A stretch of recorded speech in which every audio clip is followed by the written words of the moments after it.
8वां अध्याय। गर्भ में परीक्षित की रक्षा, कुंती के द्वारा भगवान की स्तुति और युधिष्ठिर का शोक। सूत जी कहते हैं, इसके बाद पांडव श्री कृष्ण के साथ जलांजलि के इच्छुक मरे हुए स्वजनों का तर्पण करने के लिए स्त्रियों को आगे करके गंगा तट पर गए।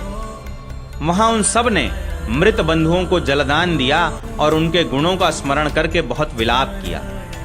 तदनंतर भगवान के चरण कमलों की धूल से पवित्र गंगा जल में पुनः स्नान किया। वहां अपने भाइयों के साथ कुरुपति महाराज युधिष्ठिर, धृतराष्ट्र, पुत्र शोक से व्याकुल गांधारी, कुंती और द्रौपदी सब बैठकर मरे हुए स्वजनों के लिए शोक करने लगे। भगवान श्री कृष्ण ने धौम्यादि मुनियों के साथ उनको सांत्वना दी और समझाया कि संसार के सभी प्राणी काल के अधीन हैं, मौत से किसी को कोई बचा नहीं सकता। इस प्रकार भगवान श्री कृष्ण ने अजात शत्रु महाराज युधिष्ठिर को उनका वह राज्य जो धूर्तों ने छल से छीन लिया था वापस दिलाया तथा द्रौपदी के केशों का स्पर्श करने से जिनकी आयु क्षीण हो गई थी उन दुष्ट राजाओं का वध कराया। साथ ही युधिष्ठिर के द्वारा उत्तम सामग्रियों से तथा पुरोहितों से 3 अश्वमेध यज्ञ कराए। इस प्रकार युधिष्ठिर के पवित्र यश को 100 यज्ञ करने वाले इंद्र के यश की तरह सब ओर फैला दिया। इसके बाद भगवान श्री कृष्ण ने वहां से जाने का विचार किया। उन्होंने इसके लिए पांडवों से विदा ली और व्यास आदि ब्राह्मणों का सत्कार किया। उन लोगों ने भी भगवान का बड़ा ही सम्मान किया। तदनंतर सात्यकी और उद्धव के साथ द्वारका जाने के लिए वे रथ पर सवार हुए। उसी समय उन्होंने देखा कि उत्तरा भय से विह्वल होकर सामने से दौड़ी चली आ रही है। उत्तरा ने कहा, देवाधिदेव जगदीश्वर, आप महायोगी हैं, आप मेरी रक्षा कीजिए, रक्षा कीजिए। आपके अतिरिक्त इस लोक में मुझे अभय देने वाला और कोई नहीं है, क्योंकि यहाँ सभी परस्पर एक दूसरे की मृत्यु के निमित्त बन रहे हैं। प्रभो, आप सर्वशक्तिमान हैं। यह दहकते हुए लोहे का बाण मेरी ओर दौड़ा आ रहा है। स्वामिन, यह मुझे भले ही जला डाले, परंतु मेरे गर्भ को नष्ट न करे, ऐसी कृपा कीजिए। सूत जी कहते हैं, भक्त वत्सल भगवान श्री कृष्ण उसकी बात सुनते ही जान गए कि अश्वत्थामा ने पांडवों के वंश को निर्बीज करने के लिए ब्रह्मास्त्र का प्रयोग किया है। शौनक जी, उसी समय पांडवों ने भी देखा कि जलते हुए 5 बाण हमारी ओर आ रहे हैं, इसलिए उन्होंने भी अपने अपने अस्त्र उठा लिए। सर्वशक्तिमान भगवान श्री कृष्ण ने अपने अनन्य प्रेमियों पर, शरणागत भक्तों पर बहुत बड़ी विपत्ति आई जानकर अपने निज अस्त्र सुदर्शन चक्र से उन निज जनों की रक्षा की। योगेश्वर श्री कृष्ण समस्त प्राणियों के हृदय में विराजमान आत्मा हैं। उन्होंने उत्तरा के गर्भ को पांडवों की वंश परंपरा चलाने के लिए अपनी माया के कवच से ढक दिया। शौनक जी, यद्यपि ब्रह्मास्त्र अमोघ है और उसके निवारण का कोई उपाय भी नहीं है, फिर भी भगवान श्री कृष्ण के तेज के सामने आकर वह शांत हो गया। यह कोई आश्चर्य की बात नहीं समझनी चाहिए, क्योंकि भगवान तो सर्वाश्चर्यमय हैं।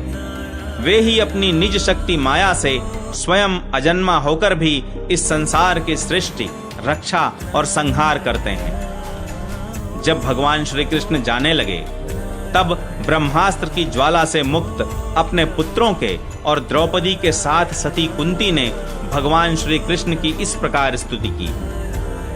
कुंती ने कहा, आप समस्त जीवों के बाहर और भीतर एक रस स्थित हैं, फिर भी इंद्रियों और वृत्तियों से देखे नहीं जाते, क्योंकि आप प्रकृति से परे आदि पुरुष परमेश्वर हैं। मैं आपको नमस्कार करती हूँ। इंद्रियों से जो कुछ जाना जाता है उसकी तह में आप विद्यमान रहते हैं और अपनी ही माया के पर्दे से अपने को ढके रहते हैं। मैं अबोध नारी, आप अविनाशी पुरुषोत्तम को भला कैसे जान सकती? जैसे मूढ़ लोग दूसरा भेष धारण किए हुए नट को प्रत्यक्ष देखकर भी नहीं पहचान सकते, वैसे ही आप दिखते हुए भी नहीं दिखते। आप शुद्ध हृदय वाले विचारशील जीवन मुक्त परमहंसों के हृदय में अपनी प्रेममयी भक्ति का सृजन करने के लिए अवतीर्ण हुए हैं। फिर हम अल्प बुद्धि स्त्रियां आपको कैसे पहचान सकती हैं?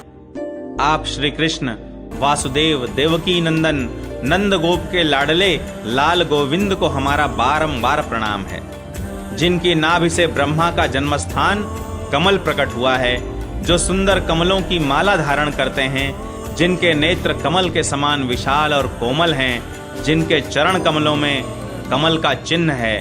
श्री कृष्ण, ऐसे आपको मेरा बार बार नमस्कार है। ऋषिकेश, जैसे आपने दुष्ट कंस के द्वारा कैद की हुई और चिरकाल से शोकग्रस्त देवकी की रक्षा की थी, वैसे ही पुत्रों के साथ मेरी भी आपने बार बार विपत्तियों से रक्षा की है। आप ही हमारे स्वामी हैं, आप सर्वशक्तिमान हैं। श्री कृष्ण, कहाँ तक गिनाऊं? विष से, लाक्षागृह की भयानक आग से, हिडिंब आदि राक्षसों की दृष्टि से, दुष्टों की द्यूत सभा से, वनवास की विपत्तियों से और अनेक बार के युद्धों में अनेक महारथियों के शस्त्रास्त्रों से और अभी अभी इस अश्वत्थामा के ब्रह्मास्त्र से भी आपने ही हमारी रक्षा की है। जगत गुरु, हमारे जीवन में सर्वदा पद पद पर विपत्तियां आती रहें, क्योंकि विपत्तियों में ही निश्चित रूप से आपके दर्शन हुआ करते हैं और आपके दर्शन हो जाने पर फिर जन्म मृत्यु के चक्कर में नहीं आना पड़ता। ऊंचे कुल में जन्म, ऐश्वर्य, विद्या और संपत्ति के कारण जिसका घमंड बढ़ रहा है, वह मनुष्य तो आपका नाम भी नहीं ले सकता, क्योंकि आप तो उन लोगों को दर्शन देते हैं जो अकिंचन हैं। आप निर्धनों के परम धन हैं। माया का प्रपंच आपका स्पर्श भी नहीं कर सकता। आप अपने आप में ही विहार करने वाले परम शांति स्वरूप हैं। आप ही कैवल्य मोक्ष के अधिपति हैं। आपको मैं बार बार नमस्कार करती हूँ। मैं आपको अनादि, अनंत, सर्वव्यापक, सबके नियंता, काल रूप परमेश्वर समझती हूँ। संसार के समस्त पदार्थ और प्राणी आपस में टकराकर विषमता के कारण परस्पर विरुद्ध हो रहे हैं, परंतु आप सब में समान रूप से विचर रहे हैं। भगवान, आप जब मनुष्यों की सी लीला करते हैं, तब आप क्या करना चाहते हैं यह कोई नहीं जानता। आपका कभी कोई न प्रिय है और न अप्रिय। आपके संबंध में लोगों की बुद्धि ही विषम हुआ करती है। आप विश्व के आत्मा हैं, विश्व रूप हैं। न आप जन्म लेते हैं और न कर्म ही करते हैं, फिर भी पशु पक्षी, मनुष्य, ऋषि, जलचर आदि में आप जन्म लेते हैं और उन योनियों के अनुरूप दिव्य कर्म भी करते हैं। यह आपकी लीला ही तो है। जब बचपन में आपने दूध की मटकी फोड़कर यशोदा मैया को खिजा दिया था और उन्होंने आपको बांधने के लिए हाथ में रस्सी ली थी, तब आपकी आंखों में आंसू छलक आए थे, काजल कपोलों पर बह चला था, नेत्र चंचल हो रहे थे और भय की भावना से आपने अपने मुख को नीचे की ओर झुका लिया था। आपकी उस दशा का, लीला छवि का ध्यान करके मैं मोहित हो जाती हूँ। भला जिससे भय भी भय मानता है, उसकी यह दशा। आपने अजन्मा होकर भी जन्म क्यों लिया है, इसका कारण बतलाते हुए कोई कोई महापुरुष यूं कहते हैं कि जैसे मलयाचल की कीर्ति का विस्तार करने के लिए उसमें चंदन प्रकट होता है, वैसे ही अपने प्रिय भक्त पुण्य श्लोक राजा यदु की कीर्ति का विस्तार करने के लिए ही आपने उनके वंश में अवतार ग्रहण किया है। दूसरे लोग यूं कहते हैं कि वसुदेव और देवकी ने पूर्व जन्म में सुतपा और कृष्ण के रूप में आपसे यही वरदान प्राप्त किया था, इसीलिए आप अजन्मा होते हुए भी जगत के कल्याण और दैत्यों के नाश के लिए उनके पुत्र बने हैं। कुछ और लोग यूं कहते हैं कि यह पृथ्वी दैत्यों के अत्यंत भार से समुद्र में डूबते हुए जहाज की तरह डगमगा रही थी, पीड़ित हो रही थी। तब ब्रह्मा की प्रार्थना से उसका भार उतारने के लिए ही आप प्रकट हुए। कोई महापुरुष यूं कहते हैं कि जो लोग इस संसार में अज्ञान, कामना और कर्मों के बंधन में जकड़े हुए पीड़ित हो रहे हैं, उन लोगों के लिए श्रवण और स्मरण करने योग्य लीला करने के विचार से ही आपने अवतार ग्रहण किया है। भक्तजन बार बार आपके चरित्र का श्रवण, गान, कीर्तन एवं स्मरण करके आनंदित होते रहते हैं। वे ही अविलंब आपके उस चरण कमल का दर्शन कर पाते हैं जो जन्म मृत्यु के प्रवाह को सदा के लिए रोक देता है। भक्त वांछा कल्पतरु प्रभो, क्या अब आप अपने आश्रित और संबंधी हम लोगों को छोड़कर जाना चाहते हैं? आप जानते हैं कि आपके चरण कमलों के अतिरिक्त हमें और किसी का सहारा नहीं है। पृथ्वी के राजाओं के तो हम यूं ही विरोधी हो गए हैं। जैसे जीव के बिना इंद्रियां शक्तिहीन हो जाती हैं, वैसे ही आपके दर्शन बिना यदुवंशियों के और हमारे पुत्र पांडवों के नाम तथा रूप का अस्तित्व ही क्या रह जाता है। गदाधर, आपके विलक्षण चरण चिन्हों से चिन्हित यह कुरजांगल देश की भूमि आज जैसी शोभायमान हो रही है, वैसी आपके चले जाने के बाद न रहेगी। आपकी दृष्टि के प्रभाव से ही यह देश पकी हुई फसल तथा लता वृक्षों से समृद्ध हो रहा है। ये वन, पर्वत, नदी और समुद्र भी आपकी दृष्टि से ही वृद्धि को प्राप्त हो रहे हैं। आप विश्व के स्वामी हैं, विश्व के आत्मा हैं और विश्व रूप हैं। यदुवंशियों और पांडवों में मेरी बड़ी ममता हो गई है। आप कृपा करके स्वजनों के साथ जोड़े हुए इस स्नेह की दृढ़ फांसी को काट दीजिए। श्री कृष्ण, जैसे गंगा की अखंड धारा समुद्र में गिरती रहती है, वैसे ही मेरी बुद्धि किसी दूसरी ओर न जाकर आपसे ही निरंतर प्रेम करती रहे। श्री कृष्ण, अर्जुन के प्यारे सखा यदुवंश शिरोमणे, आप पृथ्वी के भार रूप राजवेशधारी दैत्यों को जलाने के लिए अग्नि स्वरूप हैं। आपकी शक्ति अनंत है। गोविंद, आपका यह अवतार गौ, ब्राह्मण और देवताओं का दुख मिटाने के लिए ही है।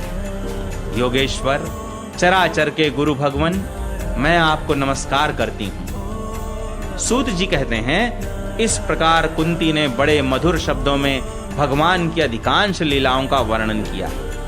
यह सब सुनकर भगवान श्री कृष्ण अपनी माया से उसे मोहित करते हुए से मंद मंद मुस्कुराने लगे।